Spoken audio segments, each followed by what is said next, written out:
si c'est à mourir. Mais je sais que quand Rima Hassan devait retourner, vous savez, de cette flottille pour Gaza, Jean-Luc Mélenchon a tenu un meeting. C'était le 11 juin, la veille du retour donc de Rima Hassan, qui a été expulsé par le gouvernement israélien, par les Israéliens. Eh bien, il y a eu un meeting et rappelez-vous de cette parole que quand des policiers l'avaient empêché de rentrer dans son bureau de la France Insoumise, et il avait dit: la République, c'est moi, ma personne est sacrée. Eh bien, c'est quelque chose qui lui a plu, puisqu'il a répété cela dans ce meeting.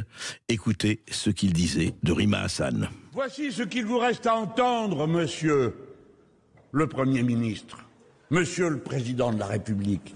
La personne de Madame Rima Hassan, parce qu'elle est députée du peuple français, sa personne est sacrée. La République, c'est elle.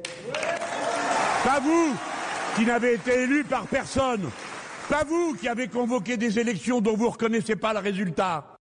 Voilà, la République c'est elle, la République c'est moi, la République c'est elle, c'est bien. Donc elle est députée européenne, comme vous savez, Rima Hassan.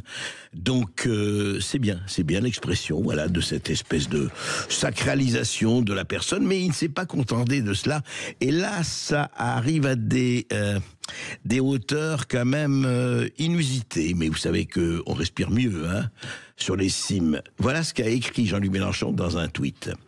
Des milliers avec Rima et ses coéquipiers relâchés par les nervis de Netanyahou. Rima à Paris, c'est Victor Hugo de retour de Guernesey. Rima à Paris, c'est Victor Hugo de retour de Guernesey. Seule la secte médiatique peut croire qu'un tel événement peut être invisibilisé. Bon, et pourquoi pas, mais c'est intéressant. Est-ce qu'on a vraiment besoin de l'hyperbole, cher Jean-Luc Mélenchon? Pendant les 15 ans passés à Guernesey, Victor Hugo a écrit Les Misérables. Pendant les 24 heures ou à peine passées en Israël, Rima a écrit quelques tweets, et elle a mangé 3 sandwichs. Alors, moi, je veux dire que c'est très bien, mais est-ce qu'on a vraiment besoin d'aller faire des comparaisons? Pourquoi pas là avec Jeanne d'Arc ou plus? C'est intéressant, la communication politique et l'éloquence politique.